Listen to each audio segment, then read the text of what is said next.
Hey, what's up everyone? Julian here, back for another episode in the Learning Flask series. This is episode 17 and we're going to be working with message flashing.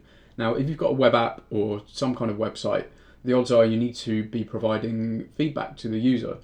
So I think notifications, alert dialogues, warnings, error messages, confirmations, any kind of interaction that your user has with your app, you probably want to provide them with some kind of feedback. So we can do that really easily in Flask using the flash function. So let's go ahead and jump straight into an example. So as always, text-based version of this tutorial, I will throw a link in the description. We've got our Flask development server, which let's fire up and let's load that. And here we've just got a very simple app. So here we are in our views. So what we're going to do is just create a very basic account creation form and do a bit of validation and set some fields. So if the user provides a password and if it's less than 10 characters, we want to raise some kind of warning and give some feedback to the user. So let's go ahead and do that. So let's create a new route called sign up and we're going to be posting a form to it. So we need to provide the get and post methods. So let's call this sign up, and for now let's just return a render template and we'll chuck that in public and we'll call it signup.html. So let's check our files here. Now I've already got a sign up which I think actually we created in a previous episode. So if you've been following along and you've got this template, then just go ahead and reuse it. We're not going to change it. If not, then go ahead and pause the video now and copy what we've got here. So you can see we've just got a form with the action as /signup, method is post, and then we've got three input fields here, a username, an email, and a password, all with the relevant name attributes here. So name username, name email, and name password, and then of course a button to submit. So let's go ahead and head over to that route, sign up. So here we go. You can see we've just got a very basic page here. Hope you guys can see that. I'll make it a little bit bigger. So at the moment, if a user comes and wants to create an account, random password, go ahead and sign up. Okay, so the form is posting, but obviously we're not doing anything with it. So let's go ahead and do so. So first thing, you're going to need to make sure that you've got from Flask import request, because we are working with some request data. And of course, to render a template, you're going to need render template imported, but we've got that up at the top here. So let's go ahead and grab that form data. So if the request method is equal to post, we've got a request object here, so we'll go ahead and request.form to capture that form data into a variable. And we've got a username, an email, and a password. So let's go ahead and just create them as variables. So rec.get username, and I'm just going to copy these three down. We've got an email, which is going to equal to, oh, goodness gracious. Email is going to be email, and password is going to be password. Now, a little tip here that I've kind of come to realize over the years of programming is try and keep variables similar. So if you're, this variable here, username, we're assigning that variable by getting the value of username from the form. So, don't go and do something like username. Try and keep them the same. Trust me, in the long term, it just makes things a lot easier. Having some kind of standardized way of naming things. So it's like your own kind of programming, I don't know, it's just like a guide that you follow for yourself. So some kind of convention that you stick to, a naming convention that you will then reuse throughout all of your projects going forward. Trust me, it will really save you a lot of headaches going forward. So that's just for now. Make sure we've got everything. And what we'll do is just return and of course we need to import redirect. So redirect for the request URL, like so. So we're going to grab the variables from the form, we're going to print them out and return them back to the page. So let's go ahead and let's just resubmit that form, and there we go. We've got some of the variables there which we are getting from the form and printing out. So what do we want to do? So I want to make sure that the password has a minimum character length of 10 characters. So what we will do, if not the len of password is greater than or equal to 10, then what do we want to do? Well, this is where we want to provide some feedback to our user, and we will use Flash. So go ahead and import Flash. And just here, if we look at this little prompt that we get up, we can say Flash takes a couple of things. It takes a message and it takes a category. Now, we'll explain category shortly, but we're going to start out with just using message. So if it's not at least 10 or greater than 10 characters, let's go ahead and Flash password must be at least 10 characters in length. So let's just do something like that for now. And then what we'll do is return a redirect for the request.url. Now obviously this isn't going to be a real account creation page, so we're not going to actually do anything with it. So assuming that the length of the password is greater than or equal to 10, we will also flash another message here and we'll say account created, just like so, and then we're going to just return them back to the same page. So if we come back and, you know, just enter some values here, sign up, we're still not getting anything because, you know, we haven't instructed Flash to actually do anything. You know, it's not in our HTML anywhere. So how do we actually work with these flashed messages? Well, we need to create something in our Ginger templates. So what I'm going to do is, if we take a look here, we've got to think about where do we want a message to pop up. So in this example, I want it to pop up just below our little nav bar here, and I want it to be dismissible as well. And we are using Bootstrap, and Bootstrap does come with quite a useful alert feature. So what I'll do is just head over to Bootstrap here and go to documentation, come down to components and then alerts. So you can see here we get these nice alerts here which we can use, and they've got a little dismissible button. So go ahead and, if you are using Bootstrap, go ahead and copy this in. We are going to tweak it slightly. And the best place to actually put your flashed messages is going to be somewhere like your public template or your base template. So I've already got one here, but I'll go ahead and delete that out and we'll start from scratch. So you can see here, I'm going to put it underneath our nav and just above our main block here. So it's going to show up just here where we want it, and it's going to be dismissible. So it will show up, user can dismiss it, and then it will go away. That's what we want. So what are we going to do? How do we actually access these? So we use Ginger and we do the following: with messages equals get flashed messages, just like so. And then we need to close that with statement with an end with, just like so. So we've got this messages here. So what do we do with it? Well, we go and do the following: if messages, and then we need to come and close that if statement, end if. Make a bit more space here. So now we've got this messages variable. So what we will do is for message in messages, and again I'm going to come down and close that for loop with an end for.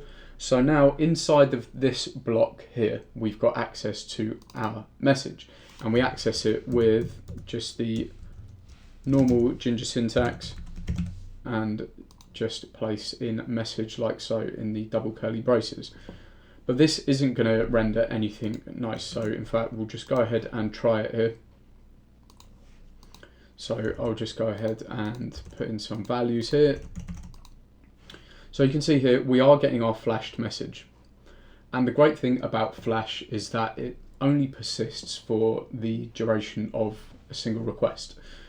So that means that, you know, if we go and refresh, that's going to clear itself, and then we could go back in and let's create that again. But then let's now make sure that we do have more than 10 characters, and you can see there we get our account created Flash because the password was longer than 10 characters. So why don't we go ahead and make this look a little better. So I'm going to come back to get bootstrap, and in fact we've got that here in alerts.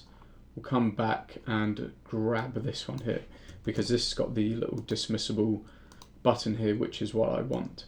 So let's go ahead and just drop that in quick format.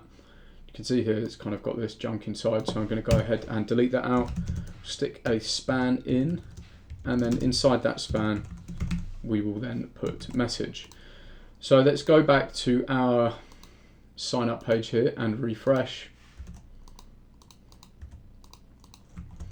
And more than 10 characters. You can see here we get a nice dismissible notification which we can then dismiss, and we'll do the same again but with less than. Okay, so there we go. We've got our 2 flashes triggering, but you'll probably notice here that we've got this kind of yellowy orange box. You know, it works, it gets the job done, but it doesn't provide that kind of immediate feedback that we want our user to see. So, you know, if it's a successful flash, we probably want something green. If it's a warning, maybe something this yellowy orange. If it's an error, we want something red. So it's going to really stand out and say either yes, that's good, something's a bit dodgy, or no, that's bad. So what we can do is with Flash, we can pass it a category. So these categories can be anything, you know, you make up your own categories, so, but you should probably keep them something relevant. So in here we've got a password must be at least 10 characters, so I would consider that a warning. And then here we've got a successful message, so I'm going to create a category called success. So we can actually use these categories in our HTML where we are calling the actual Flash itself. So if we head back to our public template, we need to make a few changes here in order to access the category. And we do that with categories equals true. And pay attention because we are using a lowercase t for true here, because that's just the Ginger way of true or false. And then the next thing we need to do, we want to access our message, and we also want to pull out the category as well. So what we can do is for category, comma, message in messages, and now we have access to the category in our little for loop here.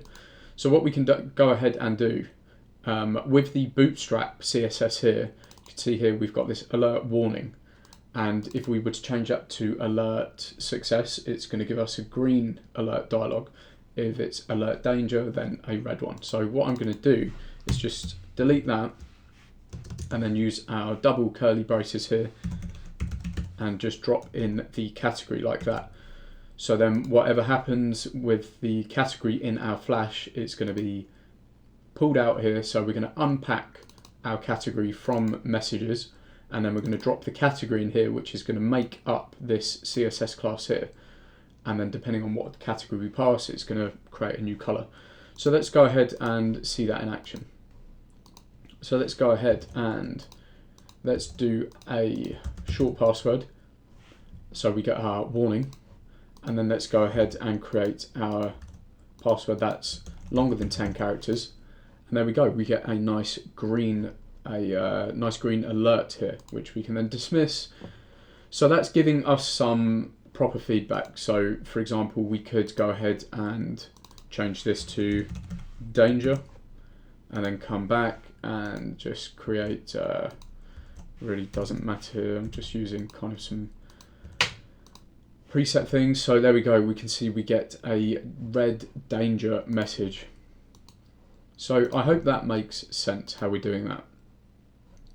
So we're passing in our own custom category, and then we're using that category in the CSS of our alert to kind of determine what sort of alert we want to show.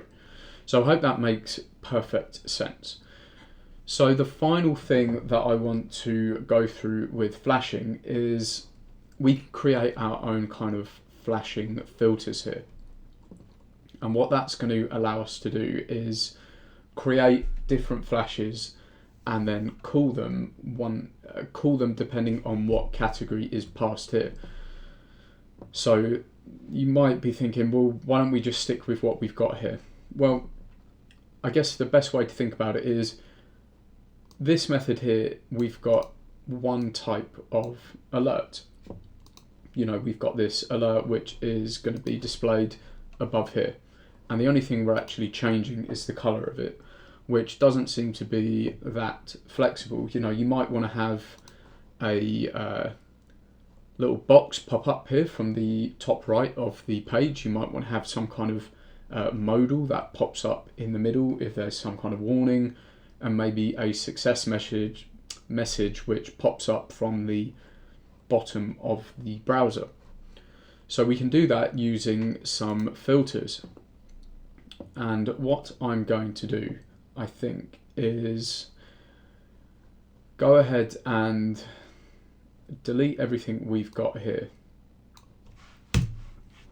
And this is going to be, it's not going to be the greatest example, but it will show you the principles of everything working.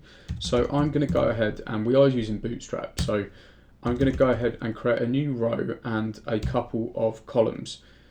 We're going to create 3 different categories of Flash. So I'm going to create 3 columns here in our HTML, and what we're going to do is create a individual class of Flash in each of these columns, which will only be called depending on what kind of category that we pass to Flash. So the way that we do that, I was going to copy it in, but I'll just go ahead and type it out. So we'll just stick to the same syntax as before.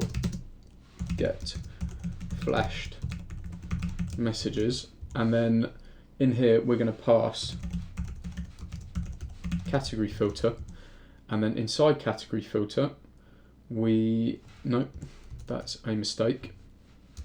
Category filter equals, and then we pass it a kind of dictionary key, success, like so. So depending on what levels of filters you want to create, you can create as many as you want.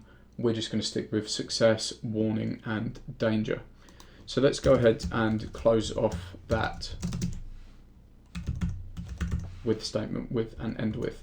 Now inside here, just like we did last time, if messages, and I'll go ahead and close that with an end if. And then in here we will do for message in messages, and again go and close that for loop. Now we're going to paste in exactly what we had before, so I'm just going to go ahead and copy and paste that in. And we're not going to use the category here, we're not unpacking the category. What we're doing instead is kind of hard coding in the styling of this alert, and then depending on what category we pass in, we're going to use this category filter here to decide what level of Flash to display. So let's go ahead and save that, and I'm going to copy down this into here, and then this into this third column here, and warning and danger. So we've got our 3 levels of alerts here, and then I want to change this from success to warning, and I want to change this to danger. So now we've got these 3 hard-coded flashes here, these 3 hard-coded alerts, and depending on what category, it will trigger a different alert. So I think I've got everything here. We will soon find it out. So let's come back up to our sign up. I'll go ahead and let's do a bad short password. So we can see here we've got our alert popping up over in the right here. And if we were to do a successful one, so let's make this longer than 10 characters, that pops up on the left. And if we were, for example, to come here and change this to warning, let's go ahead and there we go, that pops up in the middle. So I hope you can see how this would be useful. So you might want to have, like I said, different types of alerts throughout your application popping up in different places or have different styles.